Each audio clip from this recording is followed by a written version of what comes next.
Today we're going to be making an accessory for our Sloth plush. This is a cute little mini backpack with a pocket in front as well as a zipper pouch in the back. This project could easily be adapted for other stuffed animals or dolls by simply changing the placement of the elastic that you use for the straps. This project is a lot of fun and is a great addition to your Sloth stuffed animal.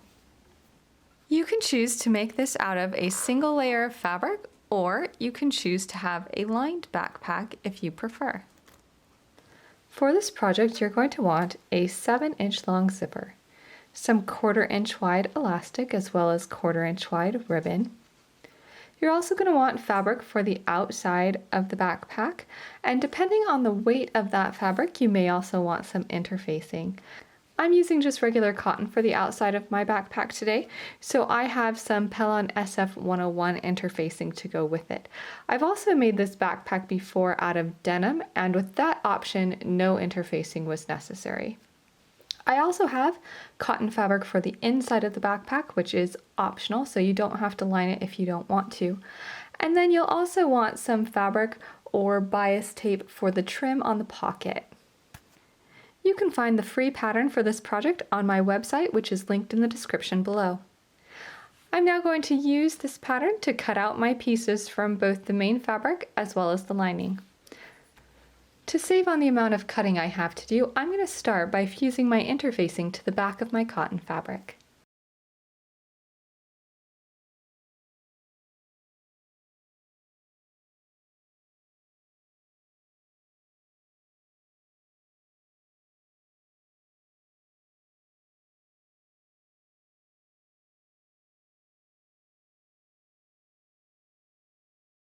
Let's start by preparing the pocket. First, you need your pocket piece that's out of your main fabric, and if you're doing lining, you can have that as well. If you're adding lining, take your lining piece and lay it right side down, and lay your main fabric piece right side up on top of it, so the wrong sides of the fabric are touching. If you're not using lining, then you'll just have your main piece of fabric. Set that to the side for a moment and take your piece of fabric that's going to be the trim. Fold it in half with wrong sides together and press.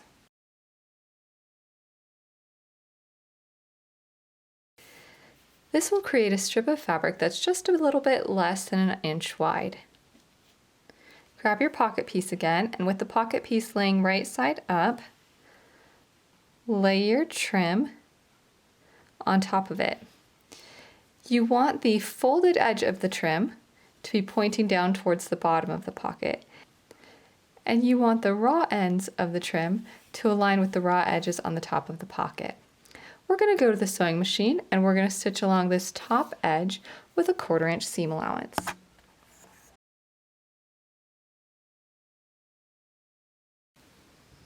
Once the trim has been attached, fold it up and away from the pocket and press it flat.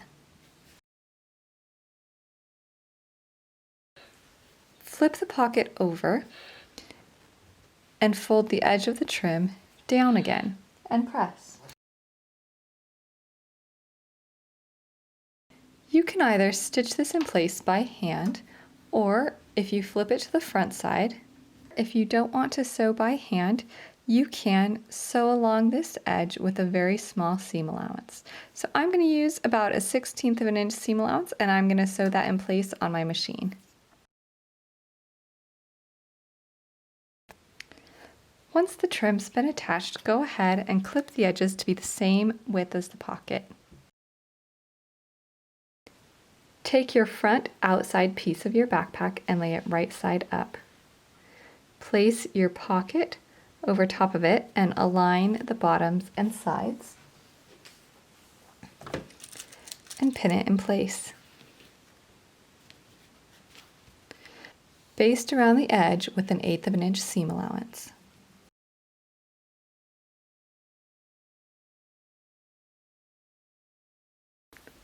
Let's prepare the zipper. You need your 2 top gusset pieces. These are the skinnier rectangles, as well as your zipper. Let's set this one aside for a moment and make sure that you have one of your gusset pieces laying right side up.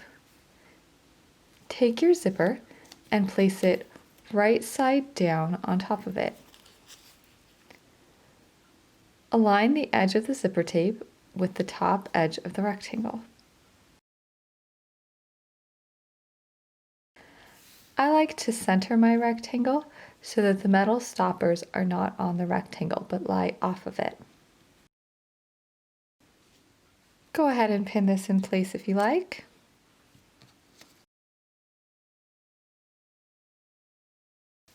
And I'm going to sew the zipper to the fabric using a 1/4 inch seam allowance. And make sure you have your zipper foot on your machine. Once your zipper's been stitched in place, turn it so that the zipper is on the back and fold the gusset down away from the zipper teeth. And press in place. Take your second top gusset rectangle and lay it right side down on top of your zipper tape. Align the edge of the rectangle with the other side of the zipper tape. Make sure that the edges of the rectangle align with the first. Pin it in place if needed, and stitch with a 1/4 inch seam allowance. Fold the gusset away from the zipper teeth and press. You'll now top stitch the gussets in place using an 1/8 of an inch seam allowance on both sides. So I'll stitch down here with an 1/8 of an inch seam allowance and down here with an 1/8 of an inch seam allowance. That will help this to lay flat.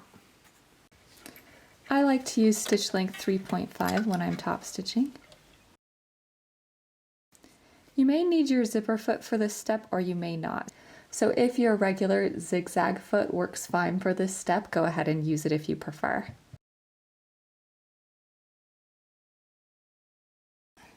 Make sure your top stitching has gone through the fabric on the front as well as through the zipper tape on the back. This will help make sure it lays nice and flat. Next, we're going to be tripping off the ends of our zipper tape, but before we do, you may want to secure the ends of your zipper so that the zipper doesn't fall off. Make sure your zipper pull is in the middle of the panel, and then we're going to sew here and here about an 1/8 of an inch away from the edge of the fabric. A zigzag stitch works great with this if you zigzag on either side. I'm just going to use a straight stitch because my machine doesn't have a zigzag.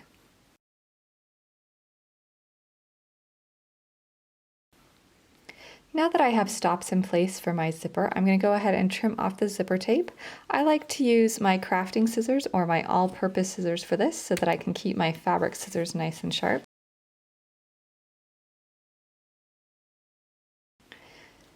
Now we're going to combine the zipper panel with the bottom gusset. The widths of the two rectangles should be the same. If they're not, you're going to want to adjust it so that they are. Then you're going to take the bottom gusset and lay it right side down on top of the zipper panel. Align the right hand side and sew with a 1/4 inch seam allowance. After you do that, you'll align the left hand side and sew with a 1/4 inch seam allowance as well. This will make a loop for your gusset.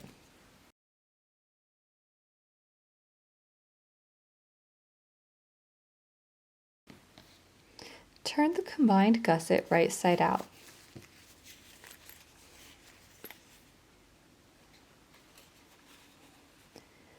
Top stitch along the side edges so that your seam allowance lies flat.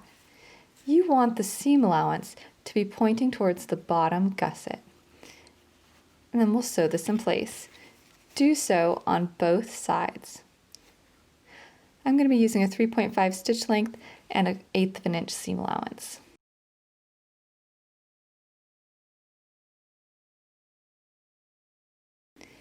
If you're making the lining, constructing the gusset is very similar, except that there's no zipper. So on your two top pieces, turn them right side down. And where the zipper would go, we're just going to fold over the edges. So on one of them, fold down 1/4 inch. On the other, do the same on the opposite side. Turn them right side up so that the folded edges are facing each other. So here's my folded edge and here's my folded edge. Let's combine these with the bottom gusset. If you adjusted the width of your bottom gusset on your main fabric, you're going to want to do the same with your lining. Line up the 2 top gusset pieces so they're the same width as the bottom gusset. Take your bottom gusset and lay it right side down on top of it, aligning the right hand edges.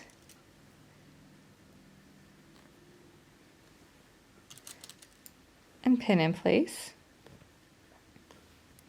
You're going to sew along this edge with a 1/4 inch seam allowance, and then once that's complete, you're going to do the same on the other side.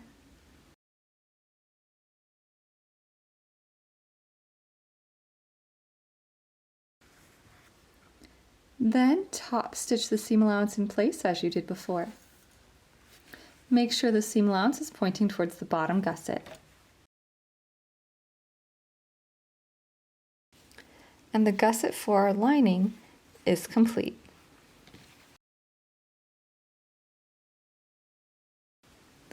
Let's work on assembling the backpack. Lay the front piece of the backpack right side up. Mark the top and bottom centers. I'm going to do this by folding it in half. Decide which side of the gusset you'd like to touch the front of the backpack. This will change the side of the backpack that the zipper opens on. I'd like my zipper to be on this side, so I'm going to have this edge of the gusset attached to the front. So I'm going to mark the top and bottom centers. So I'm going to fold my gusset in half.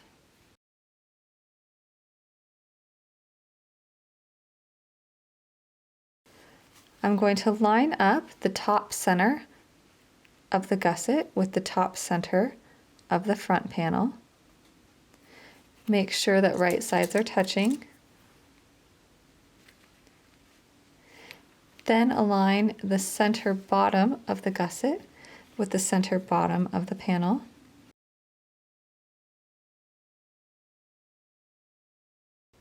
Once you've aligned the centers, then you want to go ahead and pin around the edges.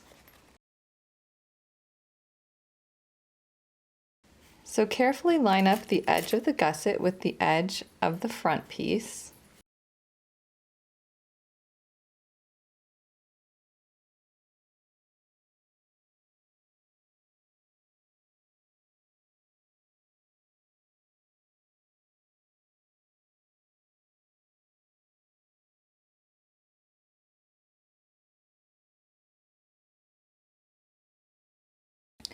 Once you have it pinned all in place, it's time to go to the sewing machine and sew with a 1/4 inch seam allowance. I like to sew with the main piece flat and the gusset on top. That way I can adjust my fabric and avoid pleats as best I can.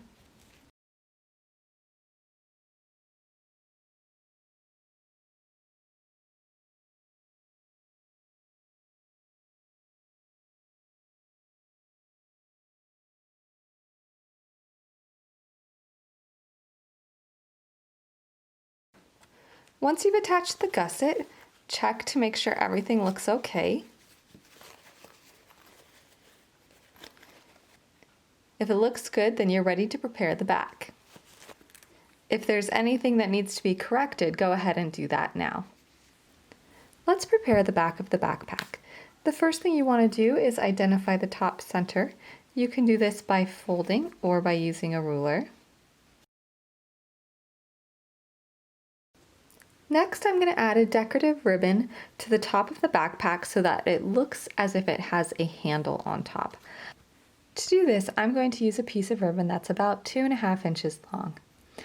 I'm going to place my ribbon about 3/8 of an inch away from the center. And I'm going to pin it in place.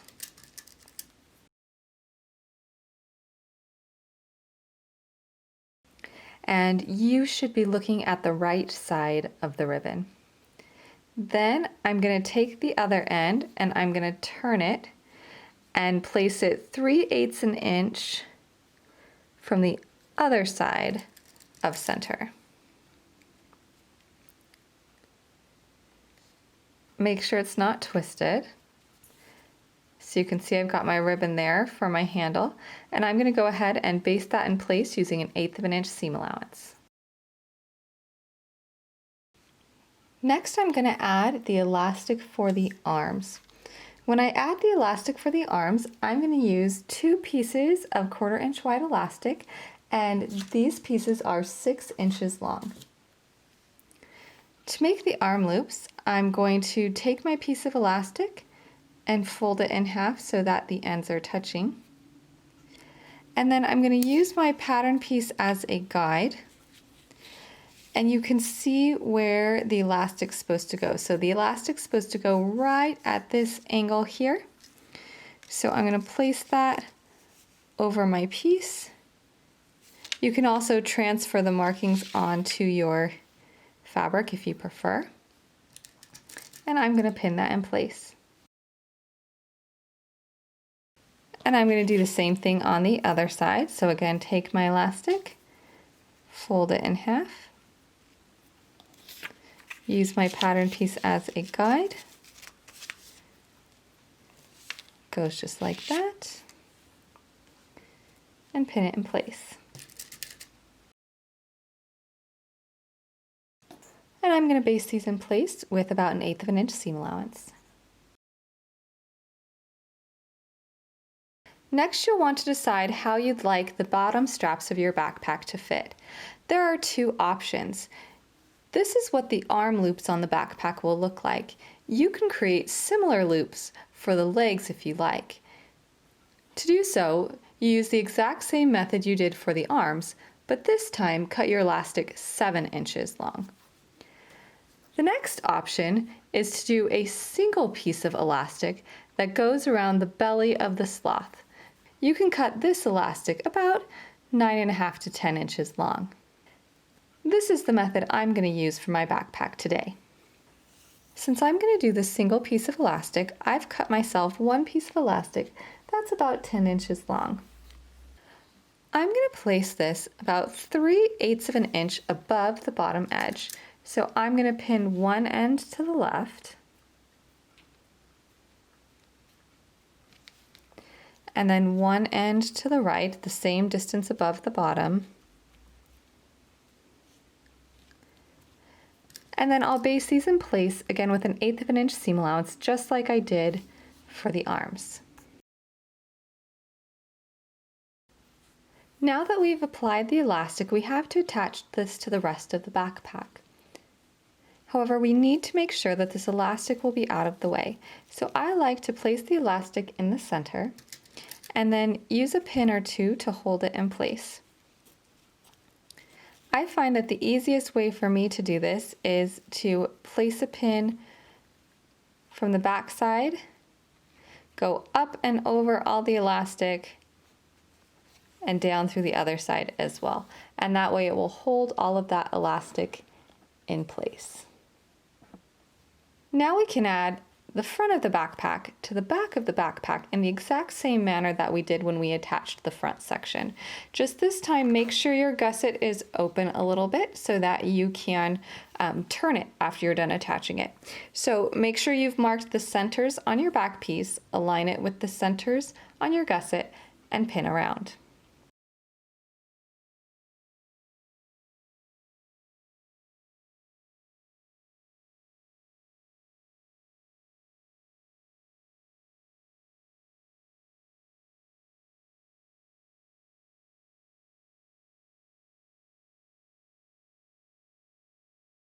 Now we're going to stitch this in place using a 1/4 inch seam allowance. Remember, it's usually best to stitch with the back panel flat and the gusset on top so that you can adjust.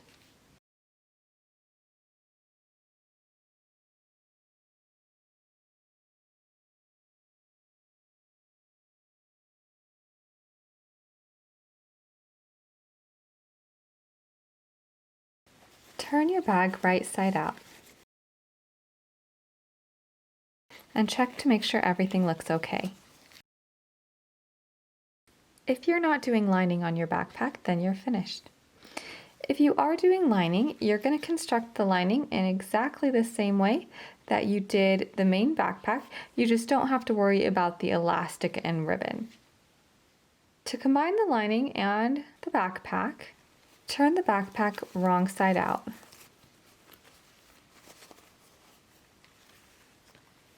And turn your lining right side out. Place the backpack inside the lining.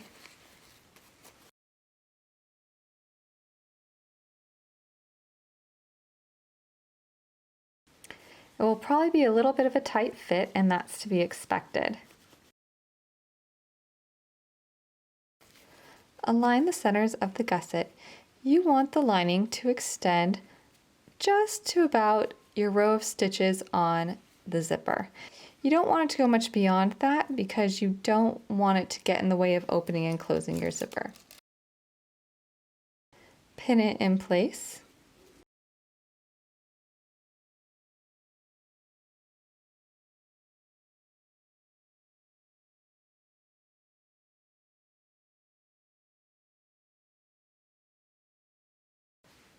Once you have the lining pinned around the zipper, then you're ready to stitch it in place.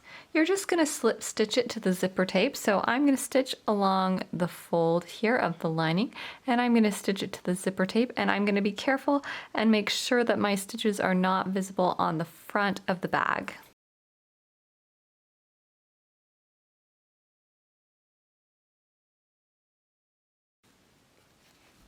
If you need more information on how to slip stitch, there's a skill building video linked below that shows the details of how to do a slip stitch.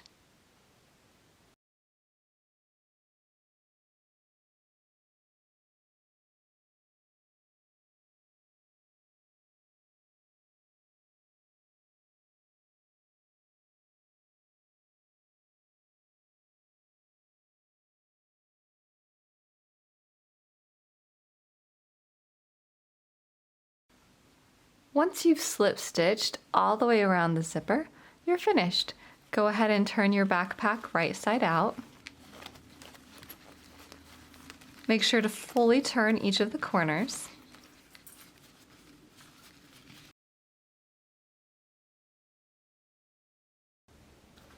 Let's put our backpack on our sloth.